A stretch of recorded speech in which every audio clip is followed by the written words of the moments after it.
Sa Day 13 ng impeachment trial ni Vice President Sara Duterte kahapon, inusisa ni Senator Judge Raffy Tulfo ang testigong si Roderick Wamil. Kung wala raw bang conflict of interest sa panig ni Defense Counsel Attorney Michael Poa, gayong kasama siya sa pulong sa COA noong 2023 patungkol sa confidential funds ng OVP.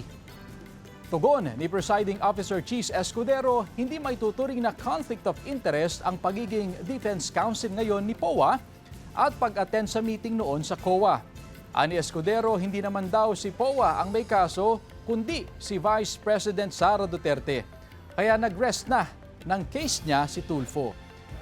Tinanong naman ni Senator Bam Aquino kung bawal ba ang paggamit ng alias sa mga resibong isinusumite sa COA. Sagot ni Wamil, silent ang joint circular ng DBM-COA patungkol dito dahil walang provision tungkol doon. Kaya naman hindi raw nasasabi ng COA kung totoong pangalan ba ang isinumite sa kanilang acknowledgement receipt.